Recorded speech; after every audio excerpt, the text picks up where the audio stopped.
السلام عليكم ورحمة الله تعالى وبركاته.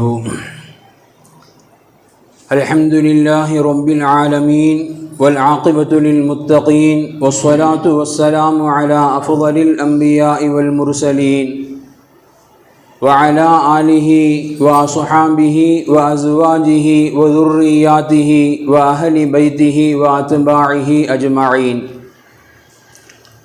أما بعد، فقد قال الله تعالى في القرآن العظيم وفي الفرقان الحميد: فاتقوا الله وأصلحوا ذات بينكم وأطيعوا الله ورسوله إن كنتم مؤمنين. صدق الله العلي العظيم. قال نبينا صلى الله عليه وسلم عن أبي الدرداء رضي الله تعالى عنه قال: ألا أخبركم بأفضل من درجة الصيام والصلاة والصدقة؟ قالوا: بلى يا رسول الله. قال: إصلاح ذات البين. وصدق رسول الله صلى الله عليه وسلم. எல்லா புகழும் புகழ்ச்சியும் ஏக இறையோனாகிய வல்லோன் அல்லாஹுக்கு சுப்ஹானஹு வ தஆலா ஒருவனுக்கே உரித்தாகட்டுமாக. அவனது இறுதி தூதர் ஹாத்தமுன் நபி முஹம்மதுன் ஸல்லல்லாஹு அலைஹி வஸல்லம் அன்னவர்கள் மீதும் அன்னாரது வாழ்க்கை வழிமுறைகளை தங்களது வாழ்வின் எல்லா நிலைகளிலும் கடைபிடித்து வந்த உத்தம சத்திய சஹாபாக்கள், தாபிஈன்கள், தபஉ தாபிஈன்கள், அக்தாபுகள், அவுலியாக்கள், நல்லோர்கள், நாதாக்கள், மேலும் உலகளாவிய முஸ்லிம்கள் குறிப்பாக இந்த ஜும்ஆவிற்கு வருகை தந்த இன்னும் வரவிருக்கின்ற நம் அனைவர்கள் மீதும் வல்லோன் அல்லாஹ்வின் அன்பும் அருளும் என்றென்றும் நிறைவாக உண்டாவதாக. ஆமீன். அன்பிற்குரிய அல்லாஹ்வின் நல்லடியார்களே, பொதுவாகவே இஸ்லாம் ஒரு மனிதனுடைய, குறிப்பாக ஒரு மூமினுடைய ஏற்றத்திற்குண்டான காரணங்களை குறித்து அல்லது அல்லாஹ் ரப்புல் ஆலமீன் திருமறையின் மூலமாக மனித சமுதாயம் படைக்கப்பட்டதனுடைய காரணங்களை குறித்து அல்லாஹ் பேசுகின்ற பொழுது, ஒமா ஹலக்துல் ஜின்ன வல் இன்ஸ இல்லா லியஅ்புதூன், இறைவனை வணங்குவது மட்டும்தான் மனிதன் படைக்கப்பட்டதின் நோக்கம் என்பதாக அல்லாஹ் ரப்புல் ஆலமீன் திருமறையின் மூலமாக மிக தெளிவாக அல்லாஹ் பேசி காட்டுவான். அதுபோன்று அல்லாஹ் ரப்புல் ஆலமீன் நாளை மறுமையில் ஈமான் கொண்ட இந்த சமுதாயம் ஈடேற்றம் பெற்ற சமுதாயமாக, வெற்றி பெற்ற சமுதாயமாக மாற வேண்டும் என்று சொன்னால், திருமறையினுடைய பல்வேறு இடங்களில் பல்வேறு வசனங்களில் அல்லாஹ் சொல்லி காட்டுவான்: இன்னல்லதீன ஆமனு வ அமிலுஸ் ஸாலிஹா கானத் லஹும் ஜன்னாத்துல் ஃபிர்தௌஸி நுஸுலா. ஈமான்தாரிகள் நாளை மறுமையில் வெற்றி பெற்றவர்களாக மாற வேண்டுமா? அமலை சாலிஹா என்பது, இறைவனுக்குண்டான வணக்க வழிபாடு என்பது மிகச் சரியாக முழுமையான முறையில் நிறைவேற்றப்பட்டிருக்க வேண்டும். அப்படி நிறைவேற்றப்பட்டவர்கள், அப்படி நிறைவேற்றியவர்கள் நாளை மறுமையில் உன்னதமான நிலையான அந்த சுவர்க்கத்தில் நிம்மதியாக இருப்பார்கள் என்பதாக அல்லாஹ் ரப்புல் ஆலமீன் திருமறையினுடைய பல்வேறு வசனங்கள் அல்லாஹ் பேசி காட்டுவான். ஆக ஒரு ஈமான்தாரிக்கு, ஒரு மூமினுக்கு இந்த உலகில் அவன் படைக்கப்பட்டதின் காரணம், நாளை மறுமையில் அவன் நிம்மதியான ஒரு நிலையான வெற்றி பெறுவதற்குண்டான ஒரு காரணம், நல் அமல்கள் என்பது, அமலை சாலிஹா என்பது மூமினுடைய வாழ்க்கையில் கட்டாயமாக கண்டிப்பாக இடம்பெற வேண்டிய ஒன்று என்பதை அல்லாஹ் ரப்புல் ஆலமீன் திருமறையினுடைய பல்வேறு இடங்களில் அல்லாஹ் சொல்லி காட்டுவான். ஆக அவர் அமலே சாலிஹாவிற்கு, நல் அமல்களுக்கு இவ்வளவு தூரங்கள் முக்கிய தரக்கூடிய ஒரு மார்க்கத்தில், நாம் படைக்கப்பட்டதே இறைவனை வணங்குவதற்காகத்தான் என்று சொல்லித்தரப்பட்ட ஒரு மார்க்கத்தில், இறைவனை வணங்கக்கூடிய அந்த வணக்கத்தை விட, அந்த இபாதத்தை விட சிறந்ததோர் இபாதத், சிறந்ததோர் செயல்பாடு உலகத்தில் வேறு எதுவும் இருக்க முடியுமா என்கின்ற ஒரு கேள்விக்கு அருமை நாயகம் ஸல்லல்லாஹு அலைஹி வஸல்லம் அன்னவர்கள் அருமை சஹாபாக்கள் எல்லாம் சூழ்ந்திருந்த ஒரு சபையில் ஹஜ்ரத் அபூ தர்தா ரலியல்லாஹு இந்த ஹதீஸ் அறிவிக்கிறாங்க. நபிகள் பெருமானார் அருமை சஹாபாக்களிடத்தில் இப்படி கேட்கின்றார்கள், அலா உஹ்பிருக்கும் பி அஃதலி மின் தரஜத்தி ஸியாமி வஸ்ஸலாமி வஸ்ஸலாத்தி வஸ்ஸதகதி. இந்த ஒரு தொழுகை என்பது ஒரு மூமினுக்கும் மாற்றாருக்கும் மத்தியில் உண்டான ஒரு வேறுபாடாக இருக்கும். தொழுகையை நிறைவேற்றாதவன் மூமினே கிடையாது என்று சொல்லித்தரப்பட்ட ஒரு மார்க்கத்தில், நோன்பு அதிலும் குறிப்பாக ரமதானி நோன்புகள் வலியுறுத்தி கூறப்பட்ட ஒரு மார்க்கத்தில், நபிகள் பெருமானார் ஸல்லல்லாஹு அலைஹி வஸல்லம் அன்னவர்கள் அருமை சஹாபாக்களிடத்தில் இப்படி ஒரு கேள்வியை கேட்கிறாங்க, நான் உங்களுக்கு ஒரு அமலை சொல்லித் தரட்டுமா? அந்த அமல் எப்படிப்பட்ட அமல் தெரியுமா? ஒரு மூமினுக்கு தலையாக கடமையாக இருக்கக்கூடிய தொழுகையை விட, அவன் நோக்கக்கூடிய நஃபீலான நோன்புகளை விட, அவன் கொடுத்து வரக்கூடிய சதகாக்களை விட மேன்மையான ஒரு அமலை உங்களுக்கு நான் சொல்லித் தரட்டுமா என்பதாக நபிகள் பெருமானார் ஸல்லல்லாஹு அலைஹி வஸல்லம் அன்னவர்கள் அருமை சஹாபாக்கள் சூழ்ந்திருந்த ஒரு சபையில் இந்த கேள்வியை முன்வைக்கின்ற பொழுது, ஒரு நல்லமல் என்பது எந்த ரீதியில் காட்டித்தரப்பட்டாலும் அதனை அப்படியே முழுமையாக தனது வாழ்வில் செயல்படுத்த வேண்டும் என்று கருதக்கூடிய மிகப்பெரிய ஆசையோடு பேராவலோடு இருக்கக்கூடிய அருமை சஹாபாக்கள் தொழுகையை விட, நோன்பை விட, சதகாவை விட சிறந்த ஒரு அமலா? அப்படி ஒரு அமல் இருக்குமா? நபி நாயகமே, பலா யா ரசூலல்லாஹ், அவசியம் சொல்லித்தார்கள் என்பதாக நபிகள் பெருமானார் ஸல்லல்லாஹு அலைஹி வஸல்லம் அன்னவரிடத்திலே சஹாபாக்கள் மறுமொழி பகருகின்ற பொழுது, நபி ஸல்லல்லாஹு அலைஹி வஸல்லம் அன்னவர்கள் தொழுகையை விட, நோன்பை விட, சதகாவை விட சிறந்தது ஒரு அமலாக நபிகள் பெருமானார் காட்டி கொடுத்தார்கள், சொல்லித் தருவார்கள். அல் இஸ்லாஹு ஸாத்துல் பைன், சீர்கெட்டு போய் இருக்கக்கூடிய, சீர்குலைந்து போய் இருக்கக்கூடிய இரு உறவுகள், அது சமுதாயத்தின் உறவாகட்டும் அல்லது குடும்பத்தின் உறவாகட்டும், இரு நட்புகளுடைய உறவாகட்டும், எந்த உறவு சீர்கெட்டு போய் இருக்கின்றதோ அந்த உறவை யார் சீர் செய்வாரோ,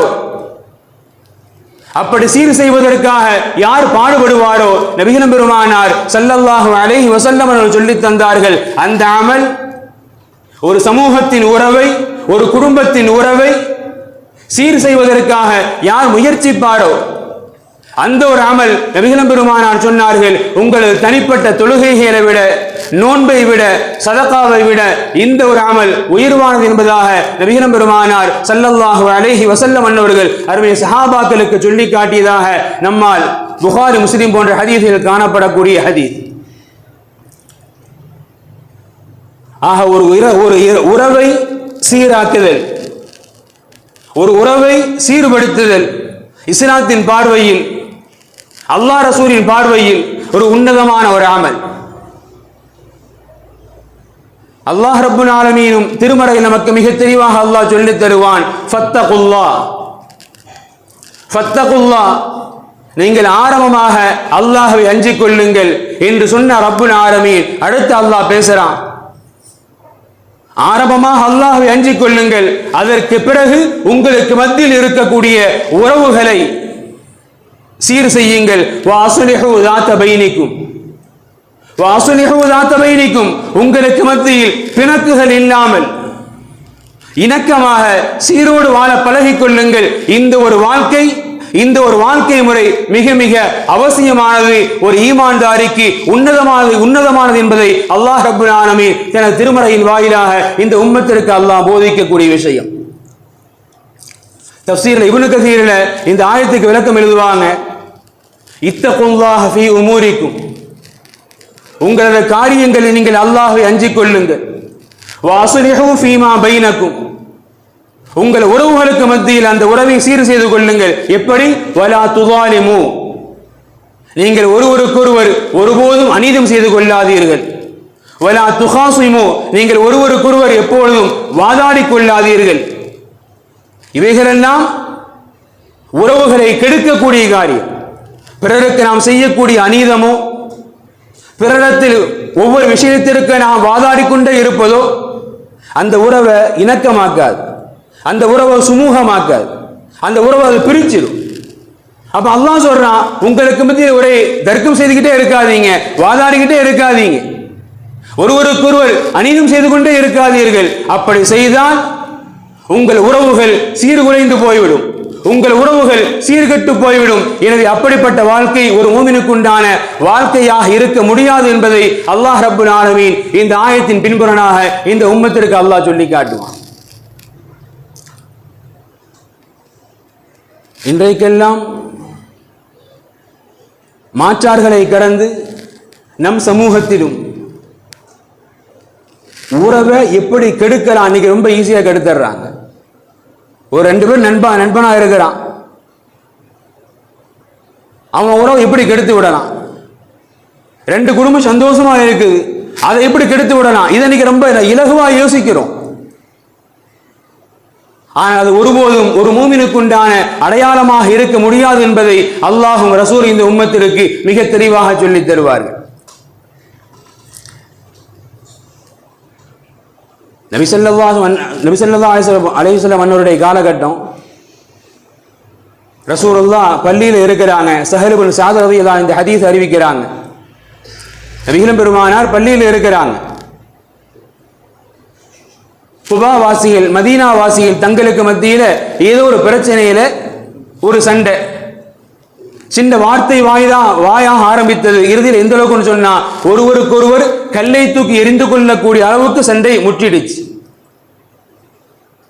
மதீனாவாசிகள், அதிலும் குறிப்பா குபாவாசிகள், சின்ன ஒரு பிரச்சனை அது தர்க்கமாக மாறி இறுதியில் ஒருவரை ஒருவர் தாக்கிக் கொள்ளக்கூடிய அளவுக்கு அந்த சண்டை வளர்ந்து விட்டது. நபி ஸல்லல்லாஹு அலைஹி வஸல்லம் அன்னவர்களுக்கு பள்ளியில் இருக்கக்கூடிய நபிகளும் பெருமானாருக்கு இந்த செய்தி எடுத்து சொல்லப்படுது. நபி ஸல்லல்லாஹு அலைஹி வஸல்லம் அன்னவர்கள் இந்த விஷயத்தை கேள்விப்பட்ட உடனே சொன்னாங்க, இத்ஹபூ பினா நுஸ்லிஹு பைனக்கும், உடனே கிளம்பி வாங்க, போய் அந்த சண்டையை சமாதானம் செய்து வா. இத்ஹபூ பினா, என்னோட எல்லாரும் வாருங்க, நுஸ்லிஹு பைனக்கும், அவர்களுக்கு மத்தியில் நாம் ஒரு இணக்கத்தை, நாம் ஒரு அன்பை, ஒரு சமாதானத்தை நாம் ஏற்படுத்துவோம். அதுதான் நாம் செய்ய வேண்டிய முதல் பொறுப்பு என்பதாக நபிகள் பெருமானார் ஸல்லல்லாஹு அலைஹி வஸல்லம் அன்னவர்கள் சஹாபாக்களை அழைத்துக் கொண்டு அந்த இடத்திற்கு சென்றதாக புகாரி முஸ்லிம் போன்ற ஹதீஸ்களில் பதிவு செய்யப்படும். பொதுவாக மார்க்கத்தில் சில காரியங்கள், சில விஷயங்கள் அறவே கூடாது. எந்த அளவுக்குன்னு சொன்னா, ஒரு சில பாவங்கள் அதனுடைய முடிவு அல்லது அதனுடைய விளைவு எப்படி இருக்குன்னு சொன்னா, நாம் செய்யக்கூடிய அந்த பாவத்தின் மூலமாக நம்மிடத்திலிருந்து நமது ஈமானை பறிக்கப்பட்டு விடக்கூடிய ஒரு சூழல் சில பாவங்கள் அமையும். இன்னைக்கு அந்த பாவங்கள் நம்மிடத்தில் ரொம்ப எளிதா இருக்குது, இயல்பா இருக்குது. அதுல ஒண்ணு என்னங்க, ரசூலுல்லாஹ் சொல்லி தருவாங்க, பொய்.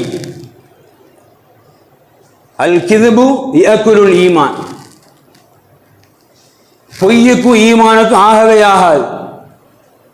பொய் ஈமானை சாப்பிட்டு விடும், தின்று விடும், அழித்து விடுங்கிறாங்க ரசூலுல்லாஹ்.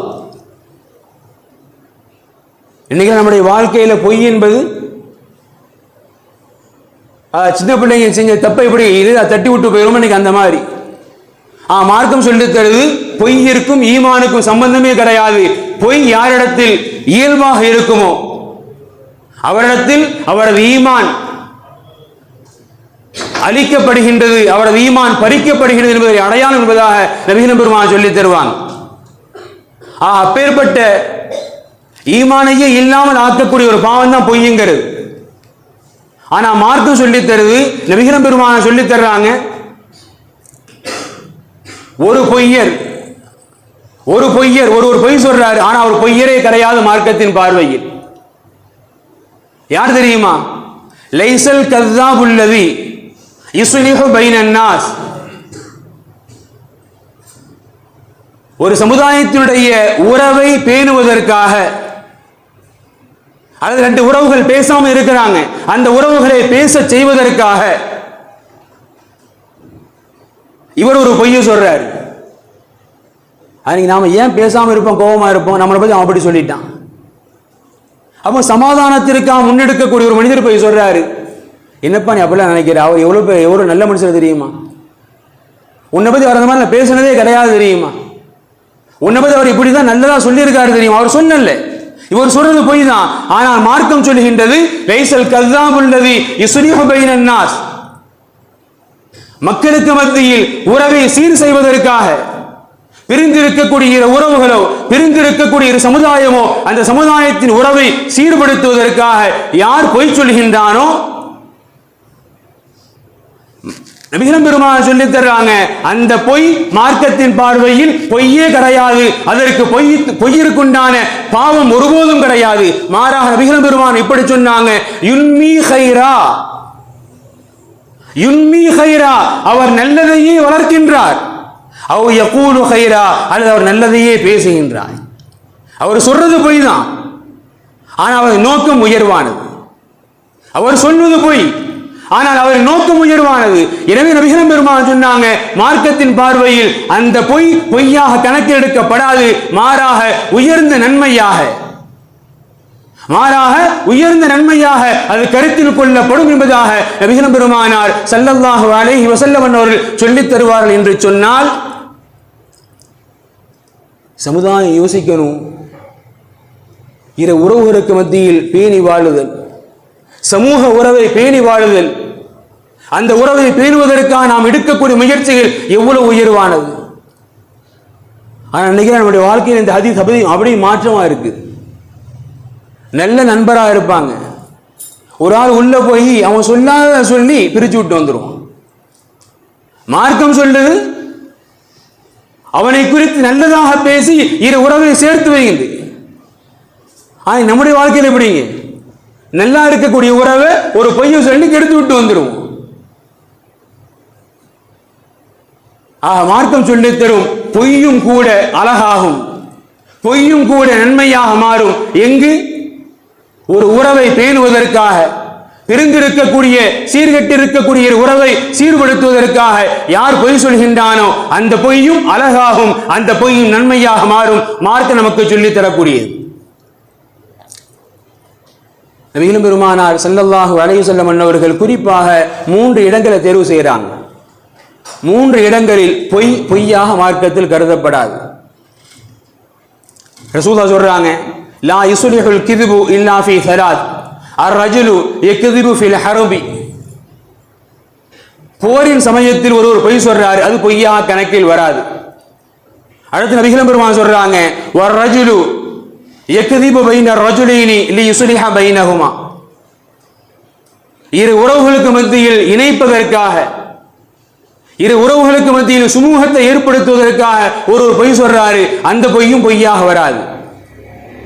அடுத்து நபிகள் பெருமானார் சொல்றாங்க, வர்ரஜுலு யக்திபு லில் மர்அதி லியுர்திஹா பிதாலிக, ஒரு கணவன் மனைவிக்கு மத்தியில் அந்த உறவை பாதுகாப்பதற்காக ஒரு பொய்யை சொல்றாரு, அந்த பொய்யும் பொய்யாக கணக்கில் எடுக்கப்படாது. 3 இடங்களில் பொய் நன்மையாக மாறும். தேவையான நேரங்கள், அதாவது ஒரு பொய்யை சொன்னா குடும்பம் பிரிஞ்சிடும். அது போன்ற இடங்களில் ஒரு உண்மையை சொன்னா குடும்பம் பிரிஞ்சிடும். அந்த இடங்கள் நைசா நாசூக்கா பொய்யை சொல்லிட்டு போயிடலாம், மார்க்கம் தவறாக பார்க்கல. இன்றைக்கெல்லாம் உண்மையை பேசுகின்றேன் என்ற பெயரில் நல்லா இருக்கக்கூடிய குடும்பத்தை, நல்லா இருக்கக்கூடிய கணவன் மனைவியை பிரிப்பதையே வேலையாக கொண்டிருக்கக்கூடிய சமுதாயத்தின் பல உறவுகள். இஸ்லாம் சொல்லித் தருகின்றது, சீர்கெட்டு இருக்கக்கூடிய ஒரு உறவை சீர் செய்வதற்காக ஒரு மனிதர் பாடுபடுகின்றார். எந்த அளவுக்கு சொன்னா அந்த இடத்துல பொய்யே சொல்றாரு, அது பொய்யாக மாறாது என்பதாக நபிகள் பெருமானார் சொல்லித் தருவாங்க.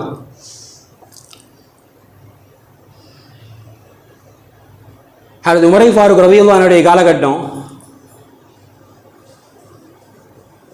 உமர் ரலியல்லாஹு அன்ஹு அவருடைய அமைச்சருடைய பதவிக்கு கீழே இருக்கக்கூடிய எல்லா ஆளுநர்களுக்கும் உமர் ரலியல்லாஹு இப்படி கடிதம் எழுதுவாங்க. என்ன கடிதம் சொன்னா, யாரேனும் 2 மனிதர்கள் உங்களிடத்தில் ஒரு பிரச்சனையை கொண்டு வந்தா, உங்களிடத்தில் ஒரு பிரச்சனையை கொண்டு வந்தா அந்த பிரச்சனைக்கு நீங்க உடனே தீர்வு சொல்லிடாதீங்க. அந்த பிரச்சனைக்கு நீங்க உடனே தீர்வு சொல்லிடாதீங்க. மாறாக இருவரும் சமாதானமாகுவதற்கு கொஞ்சம் டயத்தை கொடுங்க. ஒரு பிரச்சனையை கொண்டு வர்றாங்க, உடனே தீர்வு சொல்லிடாதீங்க. அந்த இருவரும் தாங்களாக சமாதானமாக கொள்வதற்குண்டான ஒரு கொஞ்சம் இடைவெளியை கொடுங்க. காரணம், அந்த இடைவெளி அவர்களுக்கு மத்தியில் ஒரு புரிதலை ஏற்படுத்தும். காரணம், அந்த இடைவெளி அவர்களுக்கு மத்தியில் ஒரு புரிதலை ஏற்படுத்தும். எனவே கொஞ்சம் இடைவெளியை கொடுங்கள். உமர் ரலியல்லாஹு அன்ஹு தனது ஆட்சி காலத்தில் தனது ஆளுமைக்குட்பட்ட எல்லா மந்திரிகளுக்கும் இப்படிப்பட்ட ஒரு கடிதத்தை எழுதுவார்கள் என்பதாக சஹாபாக்கள் சொல்லித் தர்றாங்க.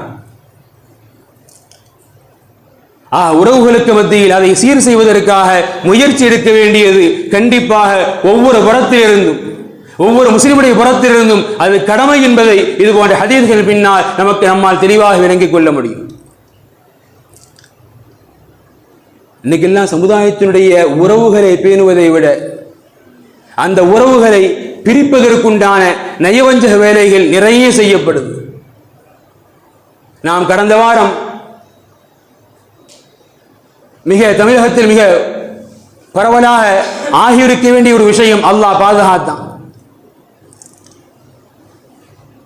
தாடியும் தொப்பியும் அணிந்த பாகிஸ்தான் தீவிரவாதிகள் தன்னை கொலை செய்வதற்குண்டான முயற்சி. தொப்பியும் தாடியும் வைத்திருந்த பாகிஸ்தான் தீவிரவாதிகள் தன்னை கொலை செய்வதற்குண்டான முயற்சி. கொஞ்சம் யோசிச்சு பார்ப்போம். அந்த சிசிடிவி மட்டும் வெளியில வரலன்னு சொன்னா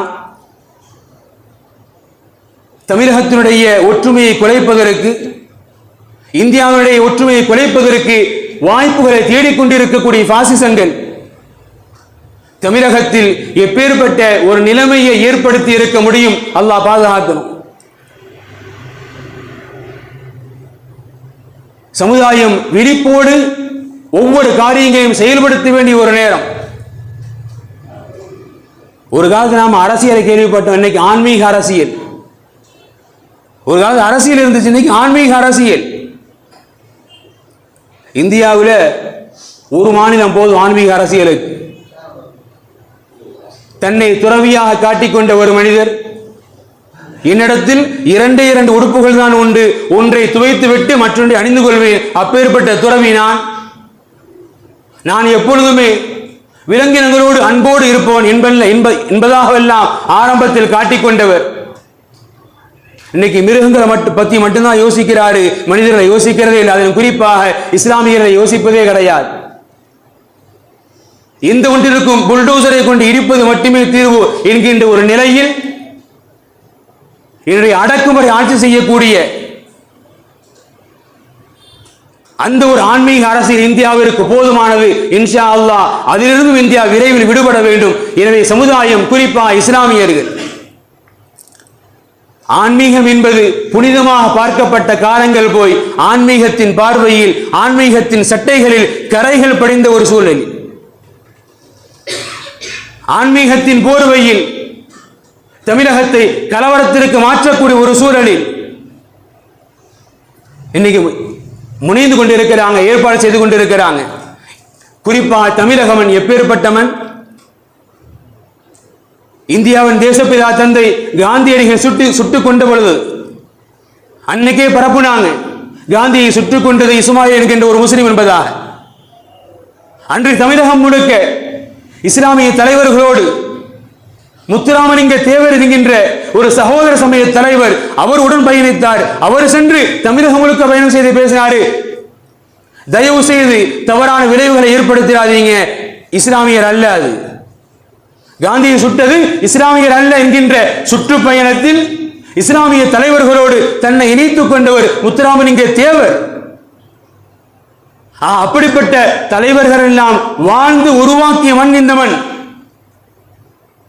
இந்த மண்ணில் கலவரத்தை ஏற்படுத்துவதற்கு, இந்து முஸ்லிம் என்கின்ற பெயரில் பிரிவினை ஏற்படுத்துவதற்குண்டான ஒரு சூழலை ஏற்படுத்துவதற்கு இன்று நமக்கு மத்தியில் குழப்பவாதிகள், பாசிசவாதிகள் மிக தெளிவாக திட்டம் போட்டுக் கொண்டிருக்கின்றார்கள். அல்லாஹ் ரப்புல் ஆலமீன் அது போன்ற சூழ்ச்சிகளிலிருந்து சமுதாயத்தை அல்லாஹ் முழுவதுமாக பாதுகாக்க வேண்டும்.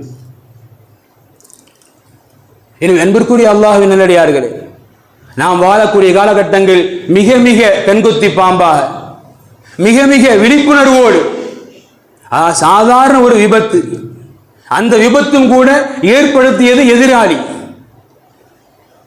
ஆனால் சில மணி நேரங்களுக்குள்ளாக நடந்த விஷயம் விபரீதமான விஷயம். எனவே முடிந்த அளவு, இயன்ற அளவு நம்மால் சமூகத்திற்கு மத்தியில், நம்மை கொண்டு பிறர்களுக்கு மத்தியில் எப்பேற்பட்ட ஒரு இணக்கத்தை பேண முடியும், எப்பேற்பட்ட ஒரு சுமூகமான சூழலோடு வாழ முடியும் என்பதை யோசித்து வாழ வேண்டிய ஒரு நிர்பந்தத்தின் சூழலில் சமுதாயம் அகப்பட்டுக் கொண்டிருக்கின்றோம்.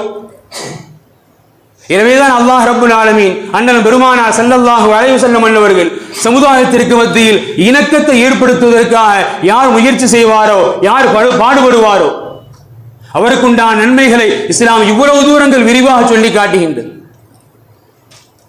வரலாறுல ஆச்சரியமான ஒரு விஷயம், இப்படியெல்லாம் வாழ முடியுமா என்று யோசிக்க வேண்டிய விஷயம். அண்ணன் பெருமானாருடைய காலகட்டத்திற்கு பிறகு சையதுனா அபூபக்கர் ரலியல்லாஹு அன்ஹு இஸ்லாமிய கலீஃபாவாக இஸ்லாமிய தலைமையகத்திற்கு வர்றாங்க. அவருடைய ஆட்சி காலத்தில் உமர் ரலியல்லாஹுக்கு ஒரு பொறுப்பு கொடுக்குறாங்க. என்ன பொறுப்பு? நீதிபதி பொறுப்பு. மக்களுக்கு மத்தியில் ஏற்படக்கூடிய பிரச்சனைகளுக்கு நீதிபதி பொறுப்பு. கிட்டத்தட்ட ஒரு வருட காலங்கள் உமர் ரலியல்லாஹு அன்ஹு பொறுப்பில் இருக்கிறாங்க. ஒரு வருடம் கடக்கின்றது. ஒரு வருடம் நிறைவான பிறகு உமர் ரலியல்லாஹு அன்ஹு சையதுனா அபூபக்கர் ரலியல்லாஹு பார்க்க வர்றாங்க. வந்தவங்க சொன்னாங்க, அமீர் முஃமினீன் அவர்களே, தயவு செய்து இந்த நீதிபதி பொறுப்பிலிருந்து விடுவிச்சிருங்க. தயவு செய்து என்னை இந்த நீதிபதி பொறுப்பிலிருந்து விடுவித்து விடுங்க. அபூபக்கர் ரலியல்லாஹு கேட்டாங்க, ஏன் அமீர் முஃமினீன், ஏன் உமர் அவர்களே, நீதிபதி பொறுப்பு அவ்வளவு கஷ்டமா இருக்குதான்னு கேட்டாங்க. உமர் ரலியல்லாஹு சொன்ன பதில், அன்றைய சஹாபாக்கள், நமது முன்னோடிகள் எப்படி வாழ்ந்தார்கள், எப்படி ஒரு சமுதாயத்தை உருவாக்கினார்கள், இன்று நாம் எப்படி வாழ்கின்றோம் என்று யோசிப்பதற்குண்டான தருணம். கேட்டாங்க, அவ்வளவு கஷ்டமான பொறுப்பாண்டு. உமர் ரலியல்லாஹு சொன்னாங்க, லா யா கலீஃபத யா ரசூலல்லாஹ், அண்ணன் பெருமானாருடைய கலீஃபாவை அப்படி இல்லை. ஏன் தெரியுமா? என் பதவியை விடுவிக்க சொல்கின்றேன். ஏன் ராஜினாமா கொடுக்கணும் தெரியுமா? ஒரு நீதிபதினு சொன்னா ஒரு பிரச்சனை வரணும், அந்த பிரச்சனையை பேசி தீர்த்து வைக்கணும். ஒரு வருட காலமாக இந்த பதவியில் இருக்கின்றேன், இரு மனிதர்கள் கூட எங்களுக்கு மத்தியில் பிரச்சனைன்னு வரல. ஒரு சிட்டிங் வரைக்கும் நாங்க பிரச்சனையை பேசுவதற்காக உட்காரவே இல்லை.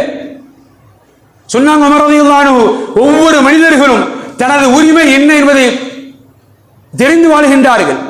பிறர்களுக்கு நாம் கொடுக்க வேண்டிய மரியாதை என்ன விளங்கி வருகின்றார்கள். எனவே யாரும் யாரை பத்தி எந்த பஞ்சாயத்தும் இல்லை. எனவே நான் ஏன் இந்த பொறுப்பில் வேஸ்டா இருக்கணும்? அரசாங்க சம்பளத்தை பெற்றுக்கொண்டு நான் ஏன் வீணாக இருக்கணும்? எனவே விடுவிச்சிருங்க. இன்றைக்கெல்லாம் சண்டைகள் இல்லாத, வாக்குவாதங்கள் இல்லாத வாழ்க்கையே இல்லை, தினங்களே இல்லை என்கின்ற அளவுக்கு இஸ்லாமியுடைய வாழ்க்கை, இஸ்லாமியுடைய குடும்பங்கள் சின்ன பின்னப்பட்டு போய் இருக்கக்கூடிய வேளையில் நமது முன்னோர்கள் வாழ்ந்தார்கள்.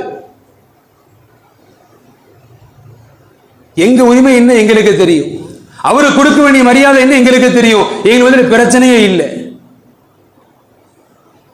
அன்பிற்குரிய அல்லாஹ்வின் நல்லடியார்களே, எப்பேற்பட்ட வாழ்க்கைக்கு நாம் சொந்தக்காரர்கள், எப்பேற்பட்ட வாழ்க்கையை நாம் வாழ கடமைப்பட்டிருக்கின்றோம் என்பதை அறிந்து வாழ்ந்து சகோதர சமயத்தோடு நமக்குண்டான உறவுகளை மேலும் வலுப்படுத்தி இந்த இந்தியா கடைசி வரை நமது முன்னோர்கள் கட்டி காத்த, பேணி காத்த அந்த இந்தியாவாக வளர்வதற்கு அல்லாஹ் ரப்புல் ஆலமீன் தௌஃபீக் தந்தல் புரிவானாக.